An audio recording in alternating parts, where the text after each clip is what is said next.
Bonsoir, c'est Goodall Freeman. Celle-ci est la vidéo numéro 2 du let's play sur la construction d'une ferme à faire. Dans cette vidéo, je vais vous montrer ce que j'ai fait un petit peu, comment j'ai avancé un peu le projet, surtout le village. Et on va commencer tout de suite. Euh, donc vous pouvez voir tout de suite que là j'ai un petit peu terraformé la place, hein. Avant là, c'est là où je vous avais laissé, j'avais capturé mon cheval ici. Donc je me suis installé, hein, j'ai mis mes petits coffres, etc. J'ai pris pas mal d'affaires de cristaux prismarine. J'aime bien les blocs prismarins. Donc j'ai construit une petite maison. Je suis pas tout à fait satisfait du résultat de cette maison prismarin. Je sais pas, il y a un truc qui va pas. Je pense globalement c'est un problème de couleur. C'est en gros le vert de l'herbe et le turquoise des blocs qui vont pas ensemble. Je pense que le bleu et le marron des portes là, ça pourrait peut-être aller ensemble, mais bon bref. Vous avez pu voir un petit villageois que j'ai réussi à fabriquer moi-même, avec mes petites mains. C'est en gros c'est pas compliqué, hein.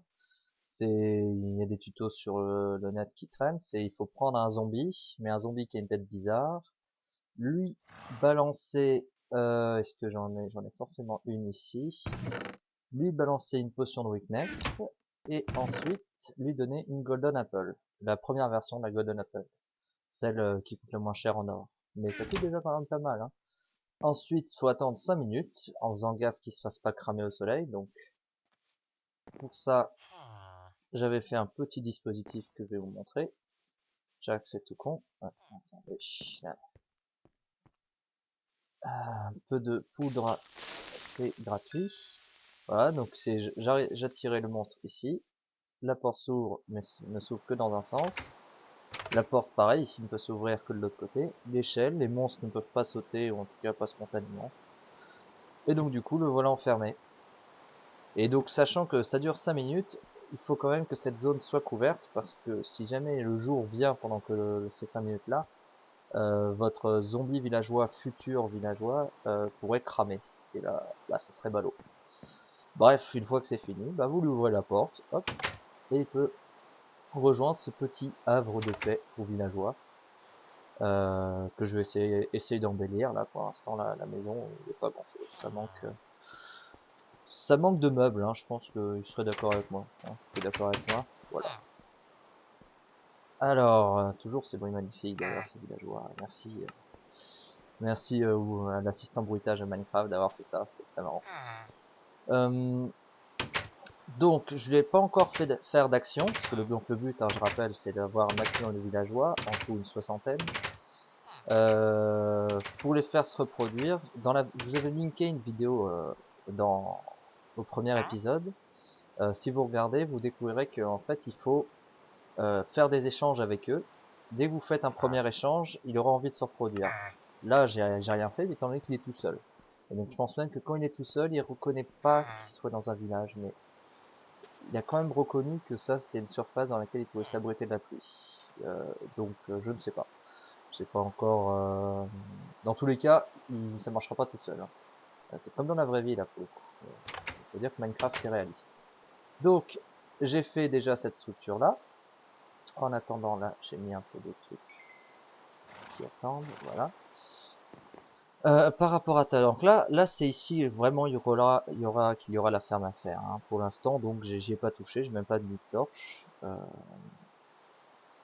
Là, voilà, c'est là qu'on va produire les villageois et on va les transférer pour les mettre au-dessus. Là, ça va, ça sera pas trop compliqué.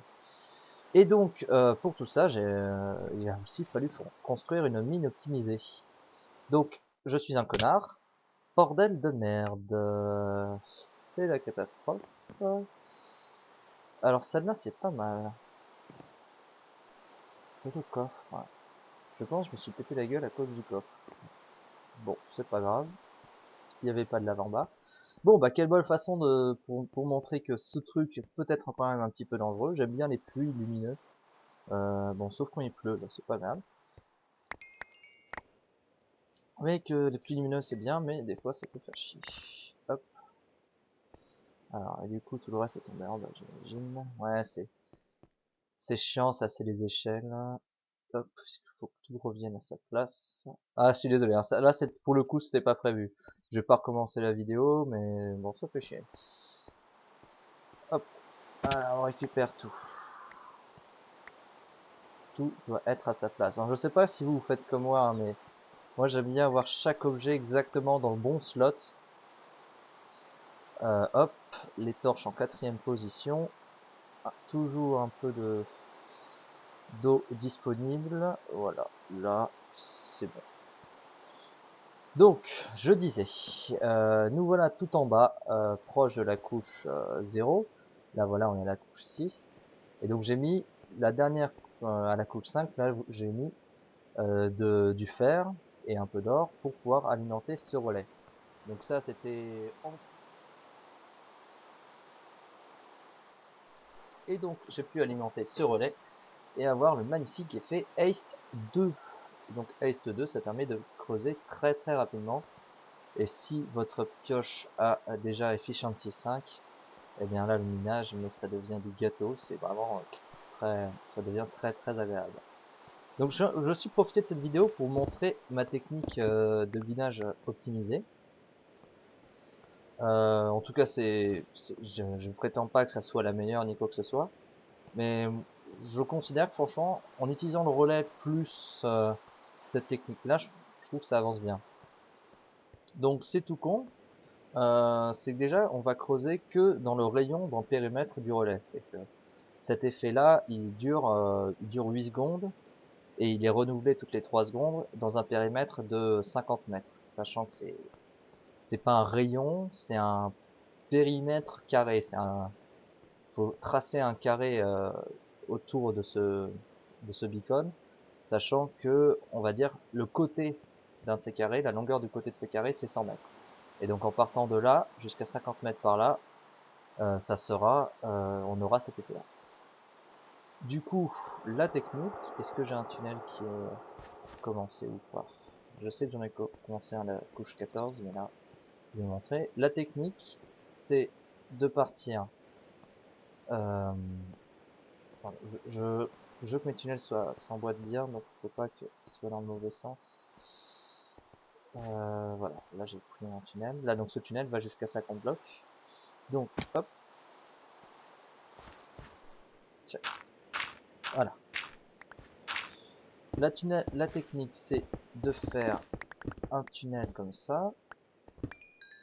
Pour le coup, là, pas de moins de chance pour en prendre des monstres. De faire un long tunnel comme ça. Paf. Bon, je vais pas le faire jusqu'au bout. Je fais pas cette vidéo pour que vous puissiez me voir miner. Bon, là, j'ai de la chance, quand même. Un peu d'or, du fer et de la redstone. Un peu. Ah, c'est pour compenser la malchance de tout à l'heure, là, la magnifique chute. Hein. Bon, j'ai pas perdu grand chose. Hein. Des levels, c'est pas un souci. Oui, d'ailleurs, oui, je voulais vous le dire tout à l'heure, c'est que si j'ai autant de cristaux prismarins, c'est parce que, alors que je suis en survival, c'est parce que j'ai fait une ferme. On a sur notre serveur une magnifique ferme à Guardian qui fonctionne très très bien et qui a aussi un mode XP. Et là, elle marche très très bien. C'est en 5 minutes, on passe au level 30. Donc, quand on a une ferme XP qui marche comme ça, c'est vraiment très pratique. Mourir, c'est chiant, mais pas tant que ça. Tant que c'est pas dans la lave, pas de souci. Donc bref, revenons sur la technique de minage. Le but, c'est d'espacer un petit peu les tunnels entre eux. Ça, peut-être que vous le faisiez peut-être déjà. C'est, vous faites des tunnels. Je sais qu'il y en a pas mal qui font ça. C'est d'espacer les tunnels entre eux de 2 mètres. Moi, je fais de 3. Parce que, en fait, dès que vous allez avoir, ça tombe bien, j'ai des blocs pour démontrer. Dès que vous allez avoir un minerai, un filon de bloc, ça sera jamais un bloc individuel. Ça sera toujours plusieurs blocs, au moins minimum 2. Et donc généralement ils vont former un carré comme ça. Et donc là, vous comprenez bien que vu qu'ils forment un carré, ils pourront pas se cacher dans le bloc du milieu. Il y aura toujours un bloc qui dépassera sur un des murs. Sauf si ça arrive des fois la situation, il n'y a que 2 blocs, 2 ou 3, et ils sont comme ça, à la verticale, dans le plan auquel on veut pas être. Mais bon, bah ça arrive rarement. Et je vous dis là, c'est plus rapide de faire comme ça. Alors effectivement, on n'est pas 100% optimisé. C'est pas une question d'être optimisé. On récupérera pas 100% des blocs. Là, j'ai un exemple avec des blocs de fer, mais évidemment, je parle pour récupérer des blocs de diamant. Là, à cette altitude-là, le but c'est d'obtenir des blocs de diamant. Donc, on fait ça, on va construire des blocs, des tunnels comme ça ainsi. Et après, je me suis planté. Bref, on va construire des tunnels ainsi de 50 mètres de long. Mais ensuite, donc là, on aura fait une couche. Et avec cette technique-là, on peut en faire 4. C'est que là, on était à l'altitude 5. Vous voyez là, hop, altitude 5. Looking at 4, looking 5. Et donc, euh, on peut se mettre à l'altitude 8 pour faire le prochain. Et là, on va être malin. C'est le prochain tunnel à l'altitude 8. On va pas le faire au même endroit. On va le faire ici. Et là, pareil, on le fera ici. Hop. Alors, hop. Que ça soit bien en évidence, étant donné que tout n'est pas forcément propre.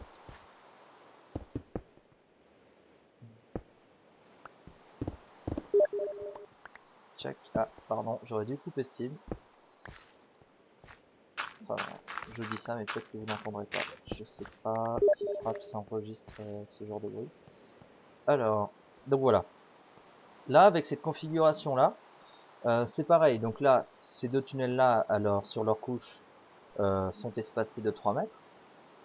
Et de la même façon, on va pouvoir voir tous les blocs qui se situent entre les différentes couches. Si jamais il y en a un qui était planqué ici, bah on le verra. Et de même, bah, donc là on change un petit peu la configuration. C'est les blocs qui sont situés ici et ici euh, qu'éventuellement on ne pourra pas trouver. Mais encore une fois, c'est toute une question de comment vous voyez le minage. Pour moi le minage c'est une question, c'est d'essayer de creuser et de voir la plus grande zone le plus rapidement possible. Étant donné qu'on a ça, le relais et cette structure où on s'avance que jusqu'à 50 mètres, on voit une bonne zone quoi. Donc là, je pense avoir coupé la musique. Euh, on a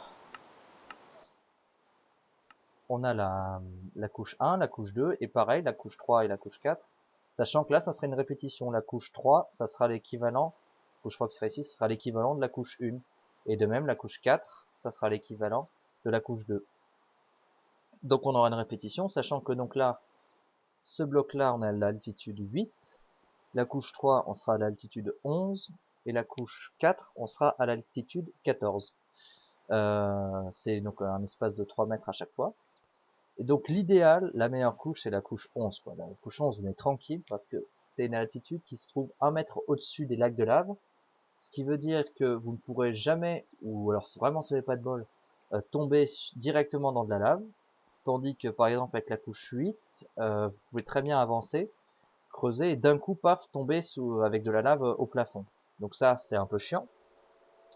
Et la couche 14, c'est pire, c'est là carrément, vous creusez en avant, et des fois, paf, là par contre c'est plus le plafond, c'est le sol. C'est le sol, il y a un trou, et des fois vous pouvez tomber dans de la lave. Donc c'est un peu chiant, mais donc pour ça il y a des techniques, hein, tout simplement savoir déjà un enchantement Fire Protection. Ce qui vous donne le temps de réagir, quoi, parce que si vous n'avez pas Fire Protection, il faut réagir dans la seconde.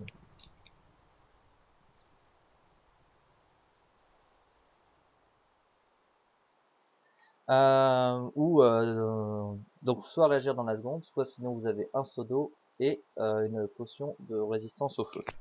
Donc moi j'ai les deux, c'est pratique. Ça, c'est comme ça, double sécurité, parce qu'il y a toujours des moments où on oublie l'un, on oublie l'autre, on dépense la potion, et on oublie d'aller la rechercher, on prend de l'eau, on oublie de remplir le seau d'eau. Donc voilà, là avec les deux plus le Fire Protection, je crois que sur ce serveur, je ne suis jamais mort dans la lave. Parce que ouais, mourir dans la lave et perdre l'équipement en diamant, enchanté et tout, c'est très très frustrant. Donc je disais la couche 4 qui sera à l'altitude 14, il faut s'en méfier. La couche 11 c'est l'idéal. La couche 8, il faut être vigilant, la lave peut tomber du dessus. Mais globalement c'est pas trop de soucis. Et la couche 5 c'est pépouze aussi. Euh, c'est pas la meilleure des couches parce qu'il peut y avoir de la lave. En fait à cette altitude là, tous les lacs d'eau que vous êtes censé rencontrer sont en fait de la lave. Je sais pas quel est le niveau exact, mais à cette altitude-là, vous ne trouverez plus d'eau. Ça ne sera que de la lave. Donc voilà, faudra se méfier. Il me semble qu'il y a un léger brouillard à cette altitude-là, mais j'ai pas pu vraiment vérifier. Voilà, donc c'était l'explication de ma technique de minage. On va remonter. Bon, je vous montre aussi comment j'étais censé descendre. C'est tout simplement, j'ai fait un tunnel qui débouche tout là-haut au-dessus, et donc il y a une flaque d'eau qui nous attend. Paf, on descend et on prend même pas de dégâts de chute. Bref, ça c'était la théorie, et tout à l'heure je vous ai montré la pratique avec un magnifique saut élastique sans élastique, ou un saut en parachute sans parachute, que vous voulez. Le résultat est le même en fait. Donc on remonte, et j'aime bien vraiment l'effet du relais quand il est activé, là, ce rayon lumineux il est vraiment très agréable, c'est beau quoi. Le seul problème c'est que j'aurais bien voulu que ça dégage de la lumière. Le relais qui est en bas, bon je vais pas me faire voir comme tout à l'heure, le relais qui est en bas dégage de la lumière, mais ce faisceau lumineux là ne dégage pas de lumière, c'est à dire que là voilà, si j'éteins la lumière, là si je coupe, ça n'en dégage pas, c'est dommage.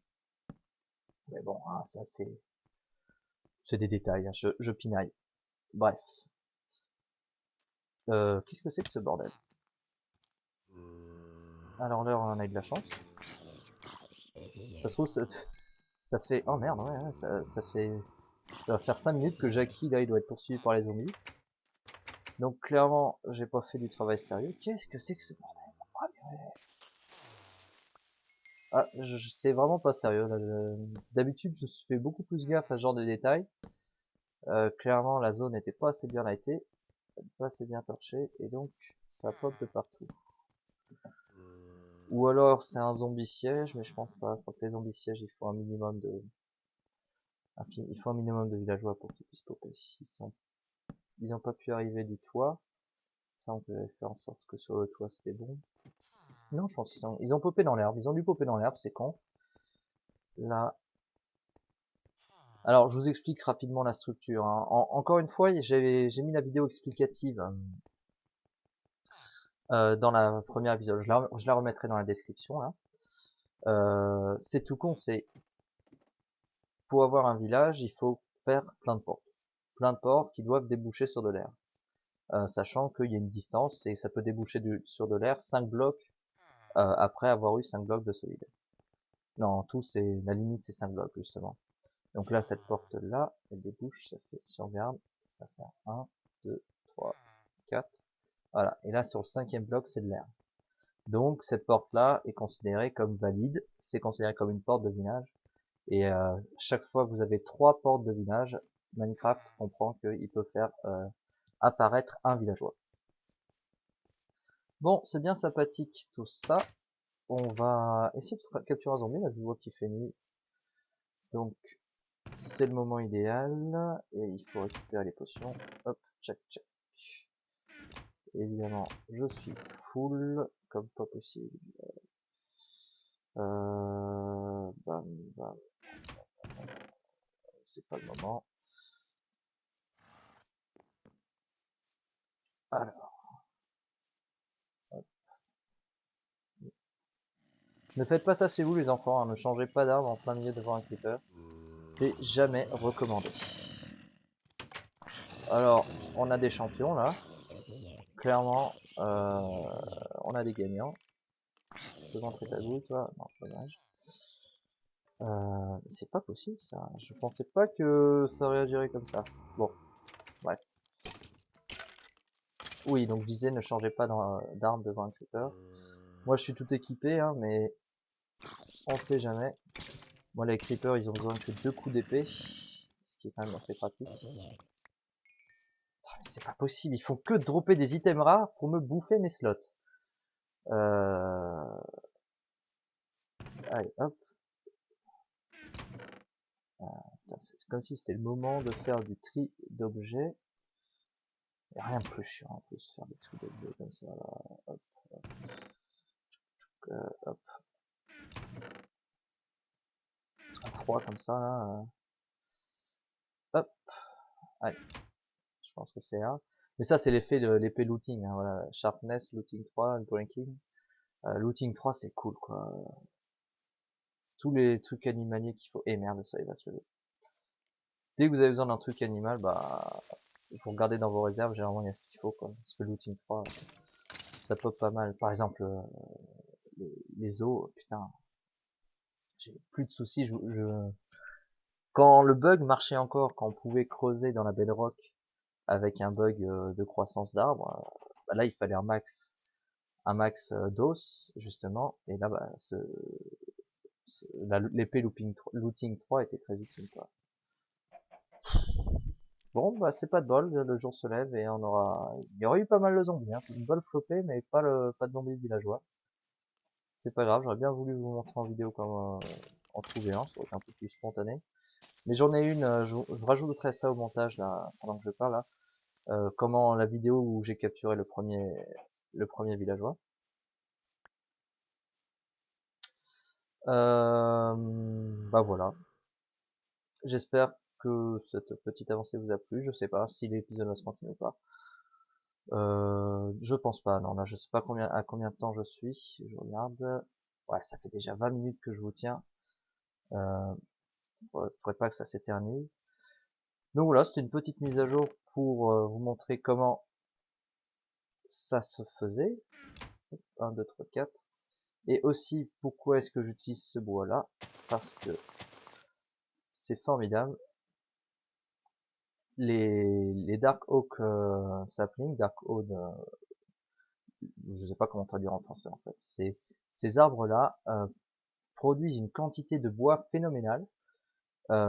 C'est genre par récolte, pour un arbre, il y a facilement une quarantaine de blocs de bois.